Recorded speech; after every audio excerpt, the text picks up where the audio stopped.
Good morning, everyone. Welcome to the final day of Cyburgh. We really hope that you've been enjoying the week. I personally think it's been fabulous. We've had great feedback, and today is going to be packed with a kickoff with our final discussion, breakout sessions, more opportunities for networking, and our final keynote, Gregory Toohill. He's the newly appointed Director of CERT and the former and first federal CISO. So very excited to hear from him. And I want to thank our sponsors again. This is the last chance to visit our virtual gift bags to learn more about our sponsors and to win prizes. So I want to give a big shout out to David Kane as a presenting sponsor and partner of Ethical Intruder. And he's been with us all week and has just been a great partner with us for a very long time at the Tech Council. Keynote sponsor, huge thanks to Recorded Future. If you don't know them, you should. They are doing lots of interesting things, and I'm thrilled that they have presence here in our region. So thank you for being keynote. Our panel sponsors include Expedient, Gray Matter, and Schneider Downs, thanking each of them for being a part of this week. Breakout sponsors, All Lines Technology, DataBank, iBoss, and Ideal Integrations. Our community sponsor, Dollar Bank, and our supporting sponsors are Urbanicom, Fortinet, Okta, and Quintel. So I now want to announce the winner. We have a winner of the $100 Amazon gift card, and that winner, Monica, do they need to be present to win? But I'm going to read it off right now. They do not, no. I'll follow up separately after it is over. So Donna Hoffman from American Textile. So Donna, if you're here, just let us know and we'll make sure that we follow up. So I want to thank Expedient for being the sponsor of today's panel discussion, which is entitled The Evolution of Enterprise and Personal Networks. At this time, I want to welcome AJ Kuftic. He's the principal technologist at Expedient, who will introduce you to today's panelists and serve as moderator of the discussion. So Thank you, Audrey. Thank you, Audrey. Today we have a really great panel. We're going to discuss a lot of things around how, the pandemic has moved things around and how security impacts not just your work life, but also your personal life as well. With me today, I have a number of fantastic panelists. I'm going to start with Dave Coughanour. Dave, can you introduce yourself? Let everybody know who you are and what you do. Hey, morning, folks. Dave Coughanour. I'm the Senior Director of Cybersecurity for Ansys. And hopefully some of you were able to catch our CTO's talk yesterday, a little bit of overview of what Ansys does, but found it to be a very fascinating company. We do pervasive simulation, everything from physics and fluid flows to mission planning to anything that you might need to simulate either an aircraft in flight or help build a semiconductor chipset or analyze radio waves. Just a mountain of people in this organization that are far smarter than me, multiple PhDs that really are deep into core, very geeky science. So outstanding place to work. Awesome. John Ramsey, can you go ahead and introduce yourself? Let everybody know what you do. Good morning, everybody. I'm John Ramsey, the Chief Information Security Officer for the National Student Clearinghouse. I've been a CISO for about 8 years, and I've been in the security field for about 20. A little bit about the National Student Clearinghouse. We serve the education and workforce communities, and we provide them innovative solutions that's scalable across all of our institutions. We've been around for about 25 years, and we partner with over 3,700 institutions. And as a result, we provide a scalable solution that saves the education industry about $750 million annually. From a security perspective, we process data on about 99% of all the public and private institutions. As a result, we have the world's largest database on student PII, about 18 million currently enrolled students and probably 100 million plus. And then we work with over 40 different states on how we track high school graduates, their access and completion rates throughout post-secondary education. So in a nutshell, we try to make it better for students and the learners throughout their entire lifelong process. I mean, I hope you're keeping my data safe. As a, I don't want to say recent college graduate, it's been 15 years, but still, I hope you're keeping my data safe. We also have Craig Burland. Craig, go ahead and introduce yourself and let everybody know what you do. Good morning, everybody. My name is Craig Burland. I am the Deputy CISO and Director of Cybersecurity for Eaton Corporation. Eaton is a 100-plus-year-old global manufacturing company. We specialize in power management. Awesome. And finally, we have Iman Joseph. Iman, introduce yourself, let everybody know what you do.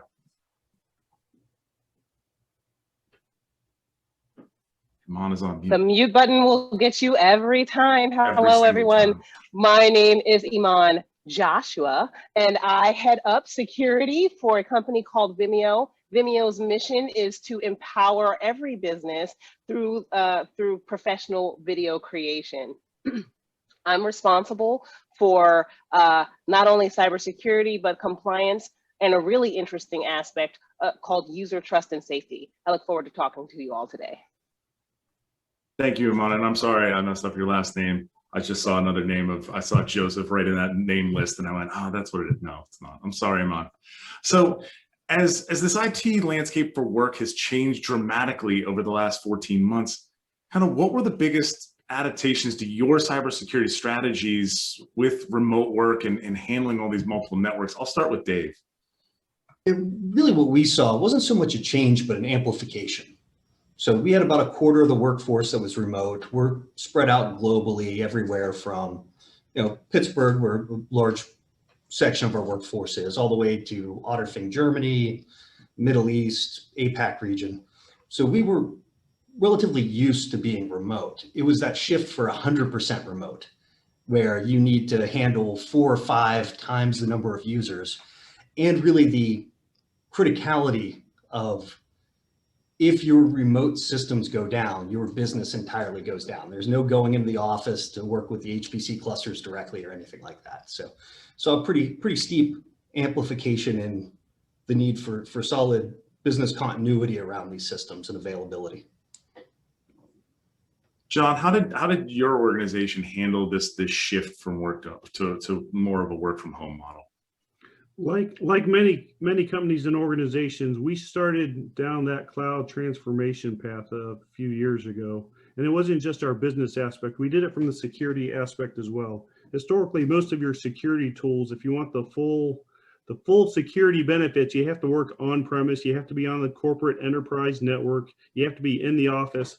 And the reality is, once everybody started working from home, and we were no exception, you lose a lot of those benefits. But we had started down the cloud path on security. So regardless of where people were accessing from, or even if they never accessed the VPN, we ensured that they were protected just as if they were on site. And a lot of the stuff we fully leveraged, and we got over that fear and hurdle as far as automating security and unintentionally killing functionality for the users. And that's that common issue. Do you do more security and lose functionality? How do you make sure that the users aren't hindered with what they're doing? We automated patching. Our patching is done within 96 hours across all of our endpoints. Users don't have to worry about it. We did the next gen antivirus. So if our users are at home, they're as protected just as if they're in the office. Our web content gateways, filtering all of that malicious activity from bad guys, it's all cloud-based. We don't have to go through that on-prem security appliance, which is a huge shift from a security team's perspective, because you're so used to having everything, having that tight control, but you don't need that. Technology is there to benefit the security world too. So regardless of where we're accessing, we're at the same level of security and functionality for the users. Craig, how did your organization meet this shift? Some of the same things the other panelists mentioned. I do think something unique for us. So when people started working remotely, engineers or other folks that were used to on-premise kind of capabilities, we had to really redefine what was important to us in terms of cybersecurity standards. So solutions in India were really different than solutions, out west. And we had to go back and say, well, what's core to us? It's not about using our antivirus. It's about using any antivirus. It's not about our network connection. It's about a secure network connection. So we did a lot of redefining of what are our standards and expressing them in a way that the business could understand them and then adapt to any different situation across the world to make sure that they met them. it was a really interesting exercise that forced us to think a lot about, well, what really matters to us? What's the minimum viable security? And then socialize that out and try to measure it. It was, it's been really fascinating, and we've been trying to reuse those concepts now, a year later, but also in our future state of how do we express security in understandable requirements? And Iman, I'm sure, Vimeo being, having to be a big part of, I don't know, every virtual conference that's happened over the last year. I think you have both a public facing product side to this, but also how did Vimeo kind of handle that shift? Well, first I'll say Vimeo profited well to the point that we went public on Tuesday of this week. So hold up my hat so that I can represent. But I'll also say as a cloud native organization, this for the employees themselves, it was not much of a shift, but for the business at large, our ability to scale reliably has been also a massive challenge and also an area of success. So it's really been a journey.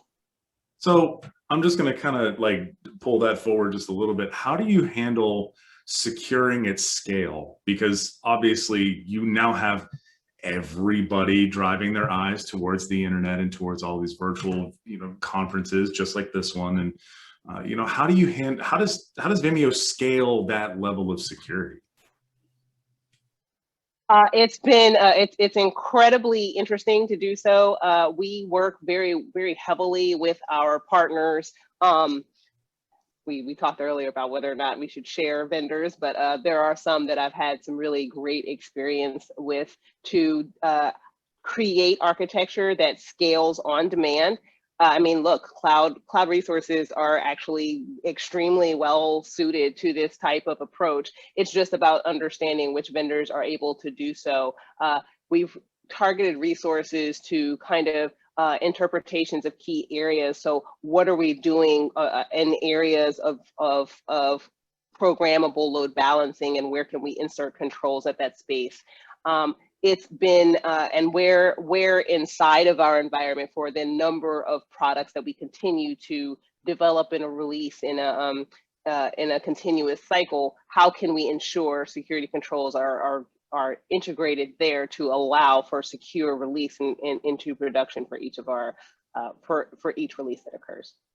And that actually kind of leads into my next question is, what sort of trends do you see with the most promise? And you talked a lot about automation from a scaling standpoint, right? Having a, that big push into CI/CD pipelines, developers can just start deploying anything they want to into production. How do you protect that going forward?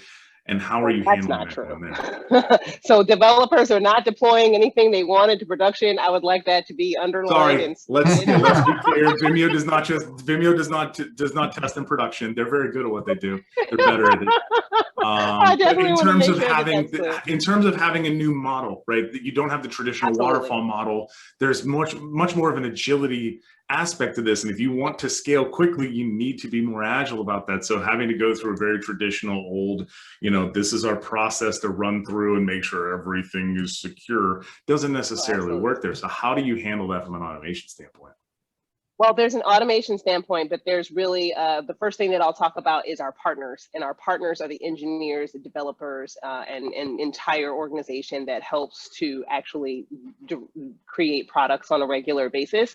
We've spent a lot of time and energy in educating those engineers on how to do things such as threat model analysis, and we are using tools to actually do that. So we have tools at the beginning of the life cycle where they can do a quick threat model against a feature. Later on in their CI/CD pipeline, we've inserted IS tooling, so much more focused on dynamic testing during development than your previous kind of SAST only tooling. We've definitely done a lot more of that. We use an internal ethical hacking team that has no rules. The only rule is don't take it down. They assess, we'll use the kind word, they assess security at will and on demand. And we also use an external third-party vendor for a very aggressive bug bounty program. So our integration of different tools at each part of the life cycle in a continuous manner, in combination with our levels of education and partnership that we have with our engineering teams, really have allowed us to shift and pivot the types of conversations that we have. And we're at a point now where we look at embedding security resources in those engineering groups, so that we're and actually allowing those engineers to come join our team for a while. So we have a real capability to have conversations using the exact same language. And language is the key of communication. It's really a way that we've been able to make a material difference in how we address vulnerabilities from an application standpoint. And Craig, how does that same sort of thing play in? What sort of technologies are you seeing promise in, and what is your organization using from that standpoint? Well, I think Iman made a really interesting point, and that's, integration and influence. So whether it's old school waterfall stuff or it's new CI/CD, it's all about getting your partners in engineering or in development to embrace security, giving them the right tools to actually do it as part of their process, and then moving forward. So for us, the automation and the AI, well, that's a double-edged sword. The developers are using that. So in security, we have to learn to use that as well and figure out how to integrate with what they're doing to keep at pace, and then again, influence them to say, hey, these are the right things, and we want to help you do the right things along the same line. So I know for us, we are brick and mortar native. We are absolutely not cloud native as a 100-year-old manufacturing company. Real quick, can I steal that? I'm just going to put that one. There's cloud native and brick and mortar native. I'm going to steal that one. I like that one. But Eaton is on a digital journey, and it's something that as a security professional, we know we have to keep up and influence and use those kinds of tools, which is, it's interesting for us. How do we secure at scale? How do we help the developers at scale? It's one of our biggest challenges, but it's one of really the most exciting ones of how do we do that effectively. Dave, kind of the same sort of question. You're dealing with people who are modeling, aircraft carriers. How do you handle that from a security standpoint? Because obviously there's some fairly sensitive information in there. So how do you handle that, and what sort of technologies are starting to be driven in your organization? Yeah, and it's across many sectors. So we do a lot of work in automotive. They have different requirements than defense contracting, different requirements than medical. The first thing is the key point that's been brought up is really embedding secure SDLC processes and representatives within the business units. Excuse me. I've been amazed on how many calls that I've been on for security reviews where my finger is hovering over the unmute button while the developers argue amongst themselves that it's not secure enough. And I stay at mute the whole call because they're not comfortable with it. And it's I don't know if that's more Ansys culture or just we're starting to see more on the DevOps side be really concerned about security, but I'm happy to see it either way. I won't look a gift horse in the mouth. Yeah, I think you should just, I think you definitely stay on mute. I think you definitely just say, no, y'all go ahead. Tag me in if you need a tiebreaker, but so that's always great to see. And they do look at us more of as a partner than, the Department of No that's going to come in and mess up their deadlines. Now, I'd say for technology, the biggest thing that I've seen that's really changing how we operate is machine learning that actually works. 3 years ago, you could buy machine learning, only a handful of products actually worked. Now we're starting to see it embedded in our traditional tools even. So, Defender ATP is a good example, or CrowdStrike, and then, the SIM systems where we can actually process all this data we're collecting. So we tie that into automation so we can maybe get ahead of the attackers, their attack cycle and interdict within that golden hour mark. It seems like a lot of technology we've been looking at for a decade in some cases is really coming together and working as advertised. And John, have you seen that sort of technology work in your environment, and are you getting your developers to fight about how secure their apps are? Well, it's it's an interesting journey, and I'm going to echo what everybody else says. Almost the majority of everything we do at the Clearinghouse, we're developing our own code. And so it's not a matter of pushing them towards, how do we scan the code, resolve this stuff. I mean, they're doing their jobs like everybody else. And they're trying to do it fast. They're trying to meet timelines and deadlines. But is where can we automate security within their process? It's not that they don't want to do security. There's just a whole lot going on everywhere. So what we're finding out is as we automate the scans and we try to be, we try to say we want to use a common sense approach to security. We're definitely not the office of no, like Dave said. It's like, what makes sense? You know what? Perfect's the enemy of good. Is good good enough to meet the business needs and the security needs? Because if you try to do everything, then you're going to get nothing done. And that's interesting from the technology perspective. And I'll echo what Iman had said, and Craig, we try to automate as much as we can. And then more importantly, we try to maximize those features in all of these services. If AWS comes out and they've got, 50 different security functions, we're not going to implement 2 or 3. We want to implement 48 or 49. We're not going to do security better than AWS. IBM, and I'll make this reference, they provide our managed security services, our VSOC for us, because we use QRadar, and they use Watson. So when we talk AI, we do about 3 billion security events a month. I can't go through 3 billion events. No security team can go through 3 billion events. Watson can go through 3 billion security events down to about 20 actionable ones that we have to investigate. So as we try to find the bad guys, at least we're honing in a lot closer than what we would have without the technology 10 years ago. And I think that's the key point, and Dave kind of mentioned it as well, is that it's not only that these technologies exist, they've existed for a while. They're just now getting to the point where they're actually worth it, where they're actually able to do the things that we've been talking about for the better part of a decade now. And I think,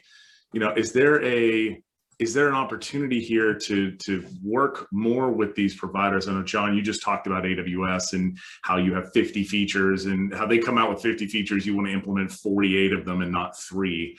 How do you adjust and start to take on these sorts of features? How do you actually go about that process of saying, okay, there's these 50 new features, what can we use and what can't we use? What's going to break stuff and what's not going to break stuff? So that's an interesting aspect, and all of us in security has had the same problem, and we've all heard the same preaching. We don't want to bolt on security, we want to build it in. So as we're going into new cloud environments, when we went into the full-fledged for Office 365, we spent 4 months putting in all the security features before all the users could use it. So we were at 90% compliant with all the security features before we started adding stuff into it. And we did a similar approach to AWS too. We did everything we could before we started moving stuff into it, because it's so much easier as you're building towards a secure environment versus trying to secure after the fact. I think we've all pulled our hair out trying to say, why can't we just do this? It's not as easy trying to do it afterwards. So, I mean, that was kind of our common sense approach. Let's put it there first. And Dave, same thing kind of goes for you. And I don't know, maybe this is just like a secondary part of the question. How many of you have had to clean up the security mess because a team went out before you were able to greenfield out all of the security aspects of a cloud? And Dave, kind of the same thing. Iman's already nodding. Craig's already nodding. So okay, good. I feel seen here. But Dave, kind of how did that go for you? And if as you start to utilize these sorts of services, how do you actually take that on? And I think kind of the same thing is, how do these when new features come out, you're already in there, but when new features come out, how do you attempt to take those things on? Yeah, and a lot of that is based on just having clear-cut policies and standards and an environment that's easy to onboard people into. Now, we don't see it too much within core Ansys products, but we do a lot of acquisitions. So you have to take companies that, are different parts of the world, different technology stacks, and integrate them into a baseline procedure. And you have to do it quickly, since you want to make sure that you've just spent a lot of money to purchase a company. You want to start seeing revenue, as soon as possible within reason. And that's where we see a lot of work on how we create a standardized, repeatable way to bring in these new technologies without it creating liability for us. I will say, and I am not being sponsored by them, but Microsoft has blown my mind over the last 2 years. If you would have told me 12 years ago that I would be in a fanboy love affair with Microsoft security team, I would have thought you were insane. But within the Azure cloud and what they can do on the endpoints through ATP, their DLP solutions, is with the caveat of you need E5 licensing. But once you have that, it has allowed us to move very quickly. So when we bring on a company, we know they're going to be running Windows and Linux, which they support to a certain degree. But those Windows 10 boxes, you can have them spun up without pushing agents or anything. And that's been a really big accelerator for us. And Dave, I'm going to jump in real quick because I'd love to add a comment to that. So Microsoft did a wonderful thing last fall. They changed their mantra from, you know, security is optional. You turn it on at the organizational level when you want to, by security by default. Now it's all being turned on, so everybody's maximizing security. And if you don't want it, you have to go back in and turn it off versus trying to fight the battle and turn it on after the fact. Oh, exactly. And one of the features I love is that whenever you're tuning your attack surface reduction rules, it will give you the percentage of users that change will impact. Yeah. So it'll say 92% of people can take this change with no problem. So you might be able to roll it out for just those 92%, or fix that smaller percent before it goes live, which I've found to be really useful. They hold your hand through a lot of those, you know, finer tweakings of security settings. And Craig, I know you were shaking your head around, you know, when you bring in a company or when you're greenfielding in or brownfielding in, you know, existing cloud accounts. How have those conversations gone around, you know, oh, now my security team is saying I have to do this or I have to do that, or have your development teams or the teams that went out to the cloud first before everything was built out really nicely, how has that changed for you? It's actually been a pretty big challenge. So I think all the tools like in Azure or Google or, you know, wherever are kind of cool. But for us, it's a whole new set of platforms that we have to catch up on. And we have to add that knowledge to all the on-premise tools or all our previous tools that we already know. So as a global diversified company, our engineering groups and our software developers, they want to use all of them. You know, some of them want to design Alexa things, some of them want to design other things. So for us, it's been a scaling challenge of how do you learn Microsoft? How do you turn on all of those tools? How do you get all of that, you know, log input or exhaust back to our SIM? So that's been one of our harder parts and one of the areas that we are still looking to scale. You know, how do you manage that kind of heterogeneous cloud and on-prem in one way so that our analysts have one view of the world and we can apply security to it? So again, it's super cool and it's where we want to go, but with DevOps in my world preceding DevSecOps, it's been a big challenge. And Iman, I know you have yes, there it is. There's Matt. You can barely hold me back. Go ahead. But go ahead, AJ. I mean, it's that same sort of thing. How do you handle this? Again, we talked about the whole scaling issue. How do you handle this from, you know, a brownfield approach or from, you know, developers have gone out and wanted to do something before maybe the organization as a whole was ready for it? So I'd like to start by first holding hands in solidarity with every security professional who has worked at a company with shadow IT, because cloud, the adoption of cloud did not start with the security team. It did not start with the engineering team. It started in sales, it started in marketing, it started in areas where they couldn't get the answers that they wanted from the various internal groups, and so they turned outside to the cloud solution that could ramp up in a 6-week time frame instead of often the 3-month time frame that we would provide them internally. So I hold hands in solidarity, and I say that the likelihood that a company that has not been birthed in the last 5 years has not had to make significant changes to their cloud security strategy, it's highly unlikely. That's the first thing, because it's just so much has changed, even with established platforms. Those of you who spent time in AWS initially recognize the significant pivot they made in securing their platform. And of course, GCP, which is a majority of where I spend my time today, has also made significant and rapid changes even in the past 6 months. So I'll say this, just as in on-premise, and I've done a lot of digital transformation in my career. This is my first cloud native company.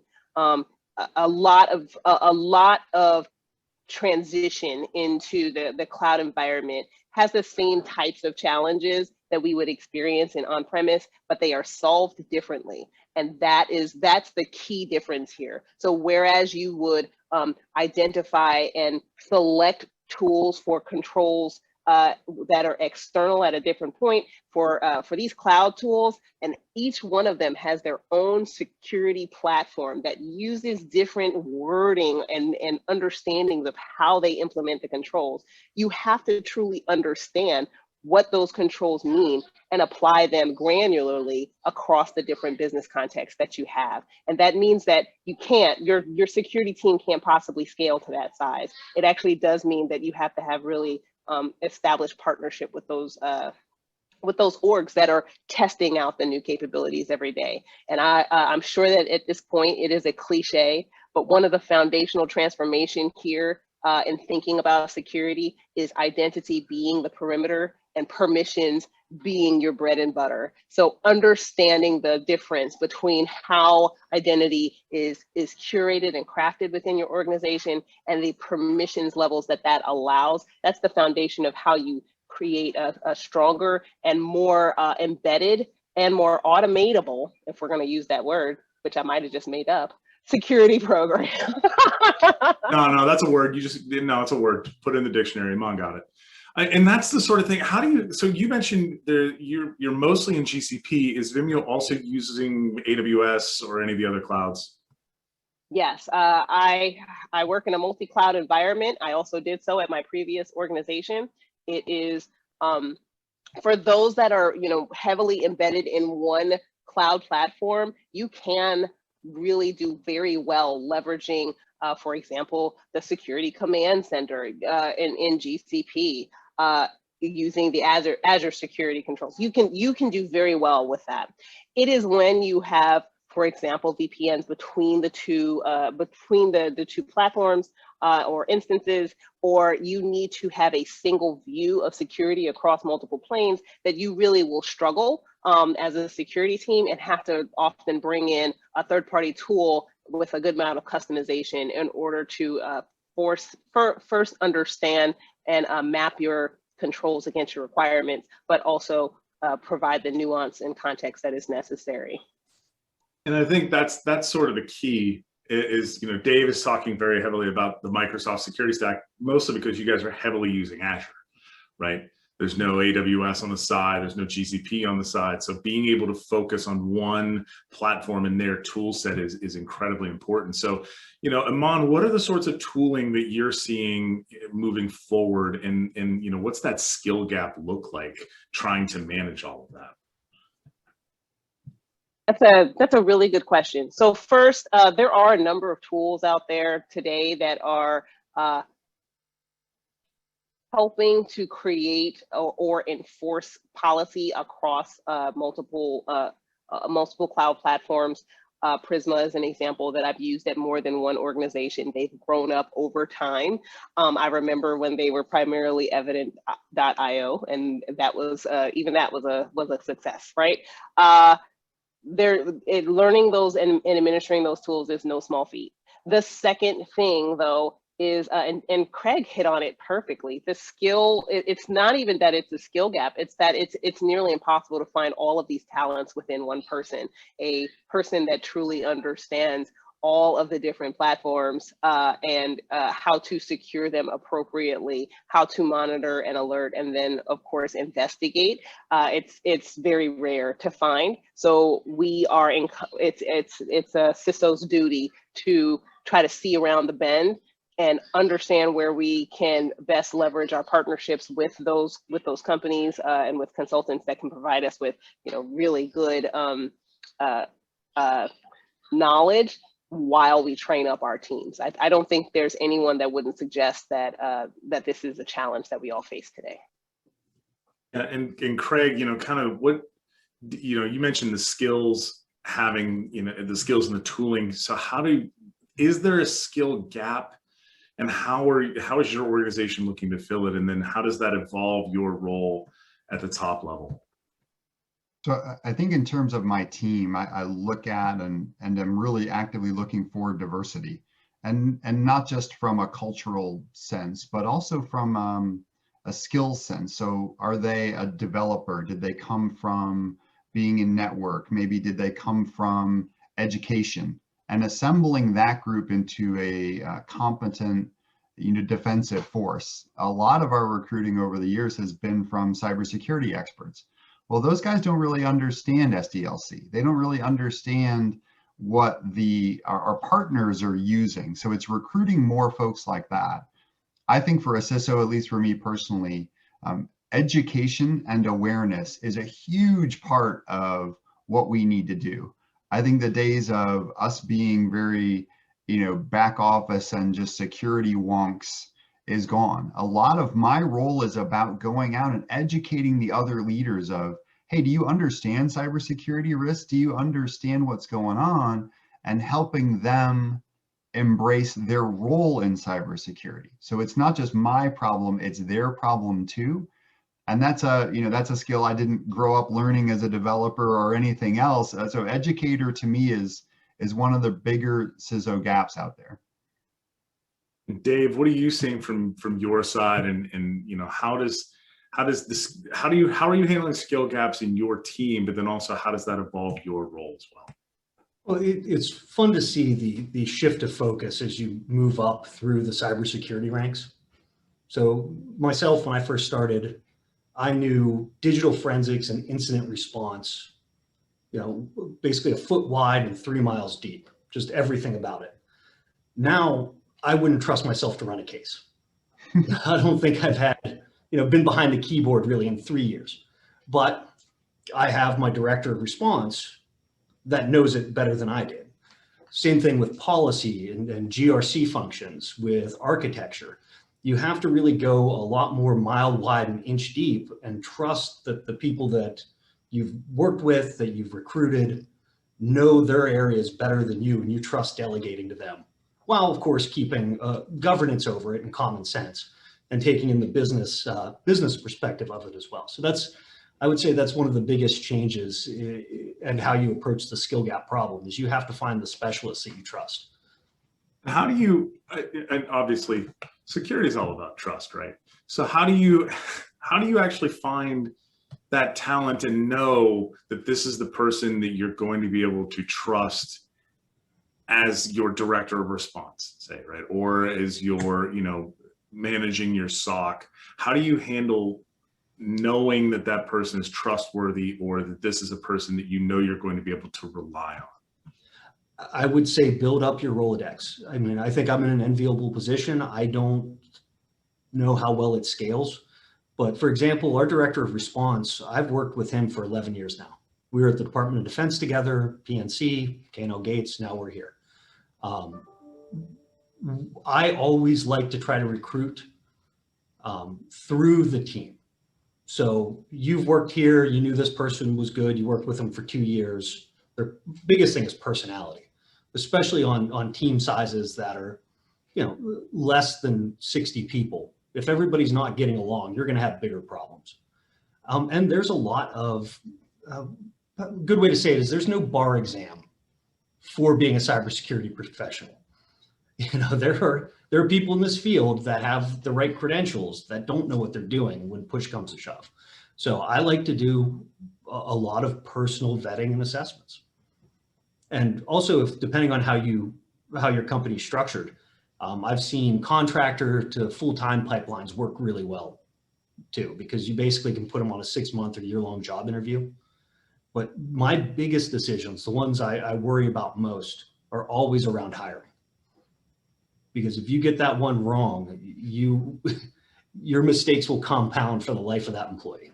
It'll take, and then it takes time. It's not something like, okay, we can just be done here. It takes time to okay, understand that there was a problem, then what do you do about it? Then how do you fix it? And that is its own sort of challenge. John, where do you see this from a skill gap, and how does that evolve your role as well? Yeah, and to throw this out there, and I think we'd all agree, malicious actors could care less about our skill gap problems. They are not stopping, they're going forward. As CISOs and directors of IT security, we really have one job. We manage the program. We manage the people, we manage the processes, the technology, and the resources. So if, we can't go back to HR and say, I can't hire somebody for 3 months at this salary. It doesn't cut the mustard. We can't just take money and throw it at technology and magically solve our security issues. So if we can't get the people, there's a company out there, whether we like the price or not, that has some sort of service that can at least meet our short-term needs until we have a long-term solution in place. And it kind of touched what Craig was saying about the CISO. We have a blend of technical prowess, but we're a program manager, we're a marketer, we're a communicator.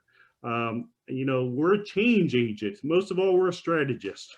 We're thinking now on where we need to be 3 years from now. So to give me money now doesn't do me any good, because I'm already 24 months ahead in my head on what we need to implement. So if we're playing the chess game for the move now versus 8 moves down the road, we're probably behind the power curve. That's a long way of saying the skill gap issue is we all face it, and we all have our own HR hurdles and state regulations and hiring practices, but there are solutions out there. We have to be creative and probably more willing of what we're wishing to put into place to make it happen. And so finally, I want to wrap it up before we take some audience questions. And by the way, anybody in the audience, please enter those questions into the chat. You have 4 fantastic people here willing and able to answer your questions. So please ask away.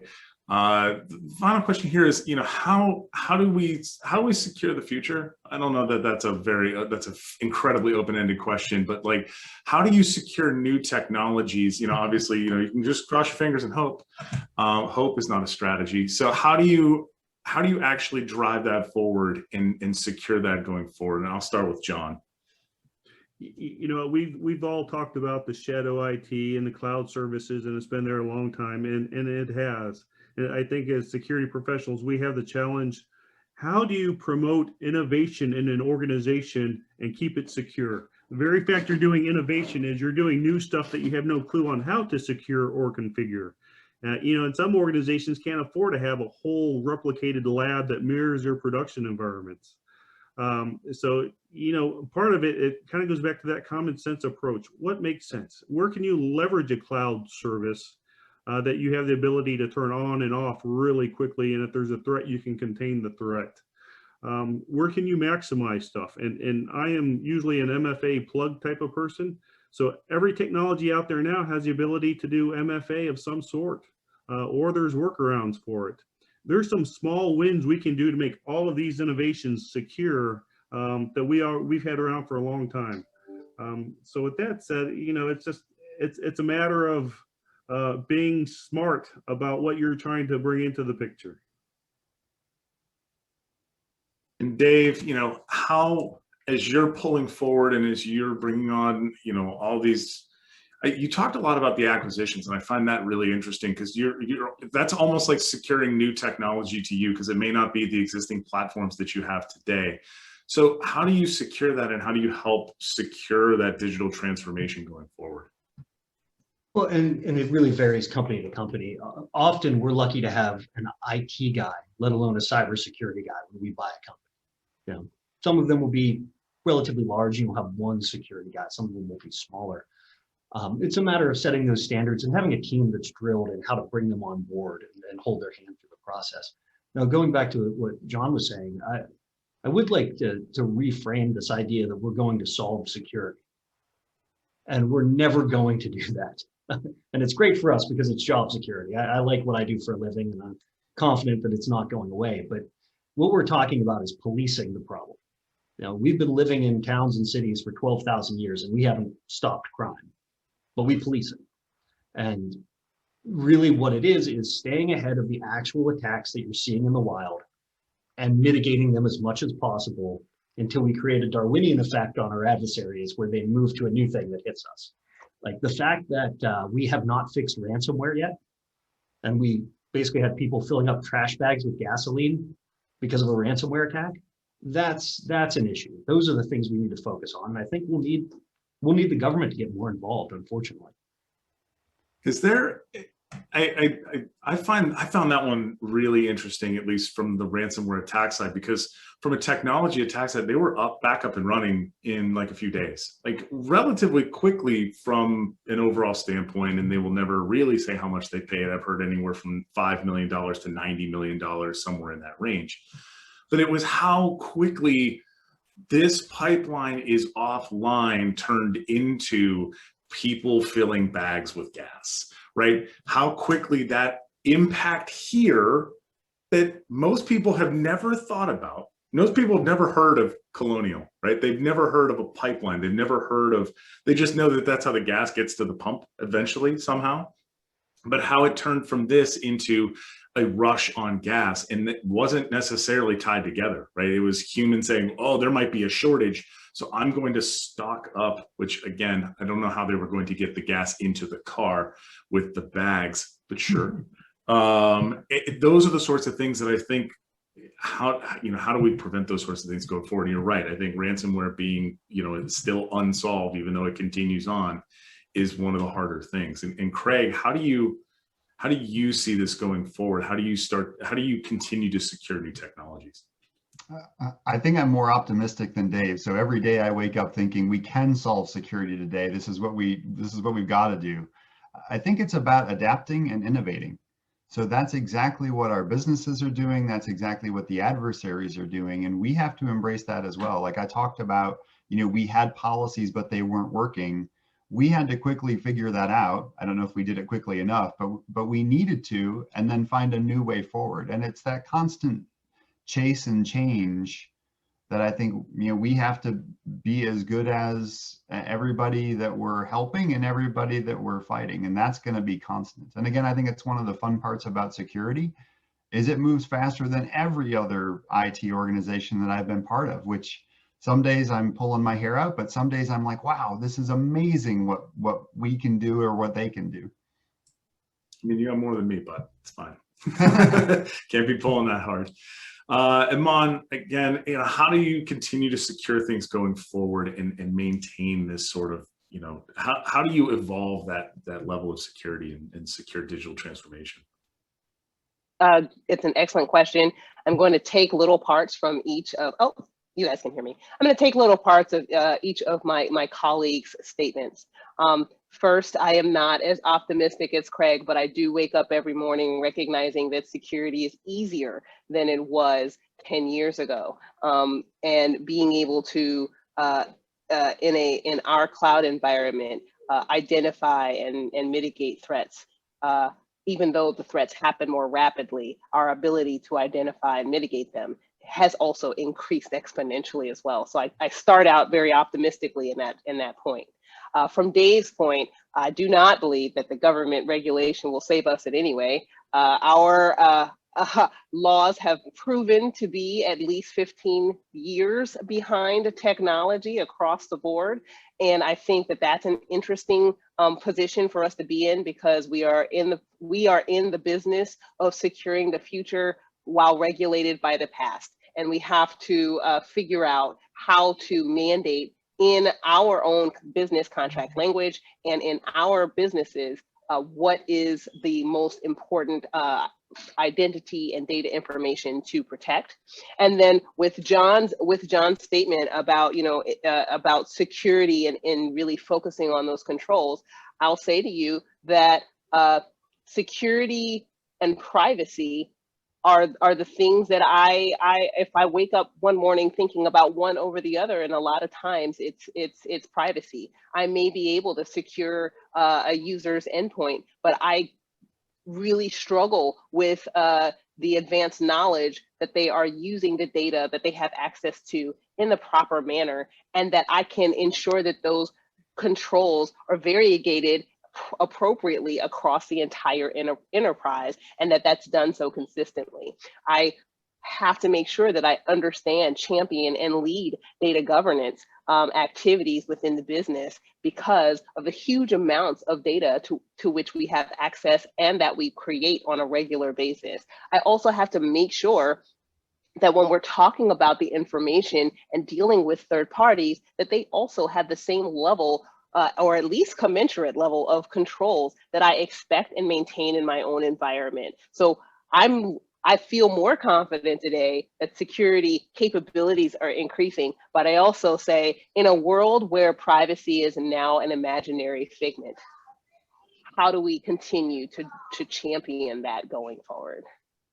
And I think that is a fantastic point to end on there. And I think, we have some questions here in the audience, and I'm going to get to those in a second, but I think it's very important to understand how data privacy works and how largely we've not really we've given up on a lot of it, given all of the various, social networks and those sorts of things. People are much more willing to tell people what they're doing now, just publicly, and it can lead to various attacks happening.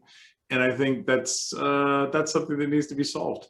But it's weird because it's at a personal level, but it affects potentially, your company and your organizations and those sorts of things. I'll take the first question here. For employees who may not own home networks and devices that meet business needs for speed and security, how have your orgs changed their policies and procedures to support this? I know that we had a couple of employees who didn't have terribly quick home internet because they live not in a fairly densely populated area, so they didn't have access to fairly higher speed internet. So how do you handle that going forward, especially now with additional work from home being potentially even pushed forward? I'll start with Craig. I didn't particularly get involved in that. Okay. I mean, in a ironic way, the guy that can't connect isn't my security problem. So they're great. The more of them, the better. But that's no, actually a fair point. If you can't get online, you're not a security threat. Exactly. You're no threat to me. So I didn't personally get involved in a lot of, hey, I don't have bandwidth from home. How do I deal with that? I mean, that's amazing though. I mean, he can't connect. I don't have to protect them. You're safe, right? You're air gapped. Cool. You know what? That's the sort of security we actually need.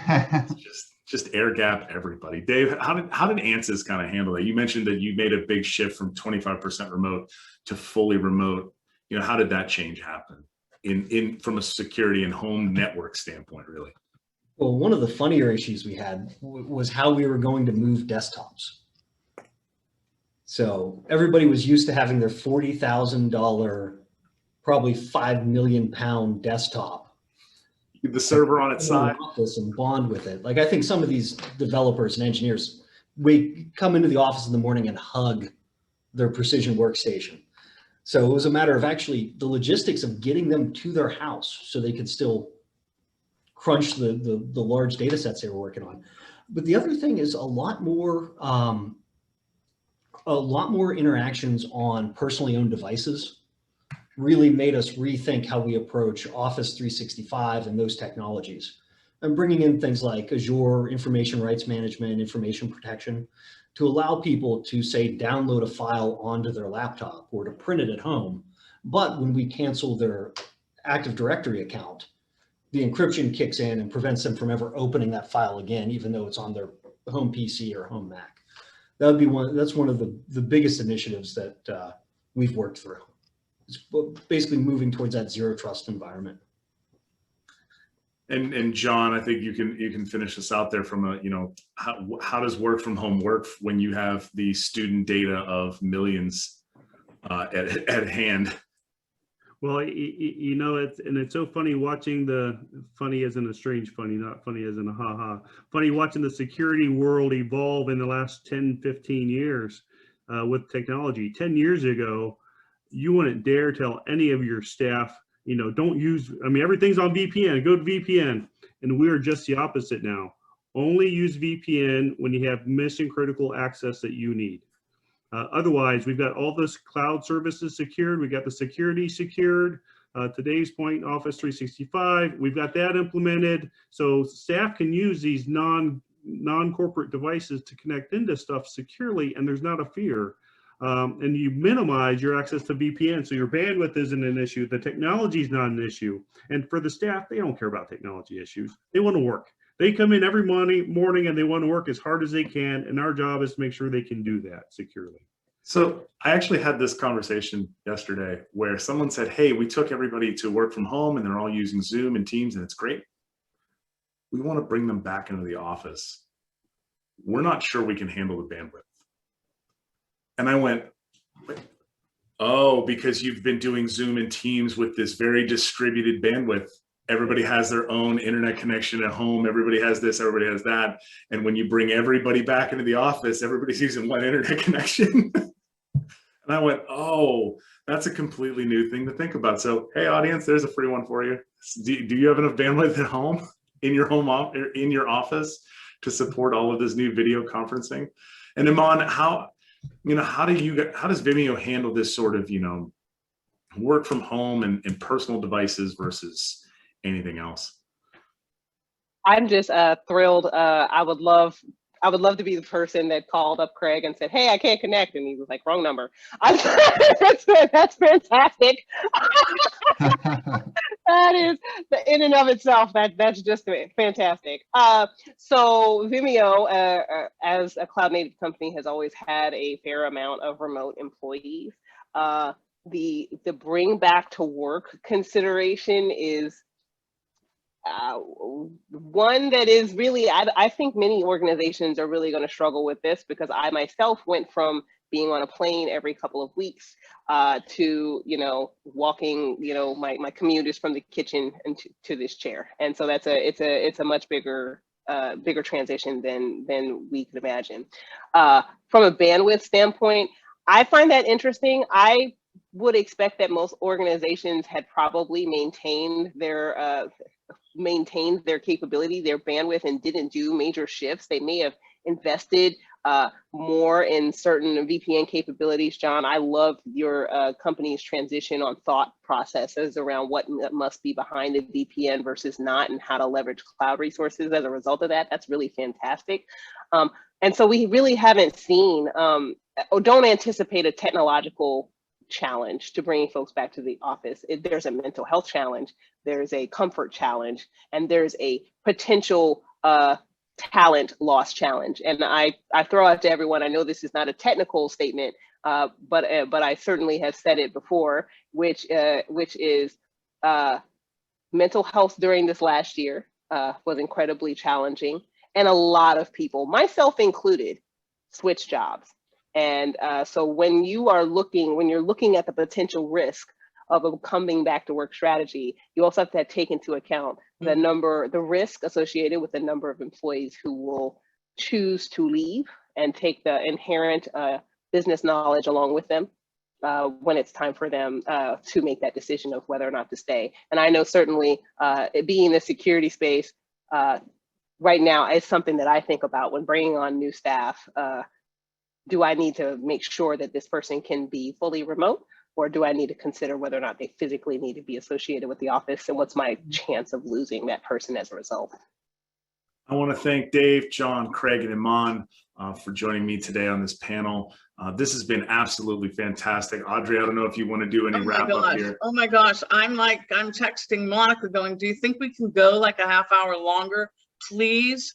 And she's saying absolutely not. She runs this organization on like a metronome. And listen, I just want to say, AJ, first of all, wonderful job moderating the panel. Lovely. Thank you, Craig. Thank you, Eaton. Thank you, John. Thank you, Dave. I could have listened to you for much longer. We're going to have some takeaways from this, because I really want to talk about so many of the issues that are in here, particularly for those people who are not in security roles. It is really important to hear what you're grappling with and what your priorities are. And that's just pivotal. I really can't say enough. So everyone's writing comments in here. You can see it. This was terrific. It should have gone on longer. I'm sure I'm going to get messages saying, Audrey, why did you cut it off? And we'll have to deal with that. But I want to thank each and every one of you. You were wonderful. There's so many snippets of great info that I just jotted notes down. And I love the fact that you wrapped up talking about people and mental health and what we've all gone through. And I'm laughing as I commuted from my kitchen to my refrigerator, which I stared at. And it's just really powerful stuff that we've all been through. Whether you've been in the office since the beginning of COVID, you moved jobs, it doesn't matter. It's just important. So note to self about mental health, note to self about security as an unending process, and note to self, I want to meet each and every one of you in real time and hopefully give you some hugs if you'll allow that. So I want to thank everyone. I want to just say thank you to Expedient.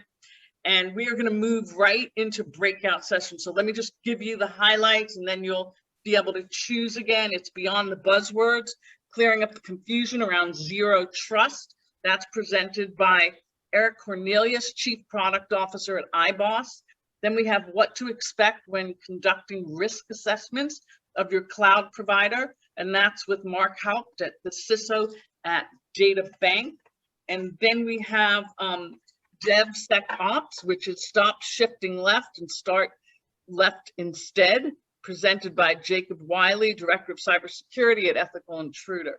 So I want to thank you all. I'm blowing you kisses. I really appreciate you taking the time with us today. And again, thank you, Expedient. AJ, you did an awesome job. I will see all of you very soon, I hope. Stay safe.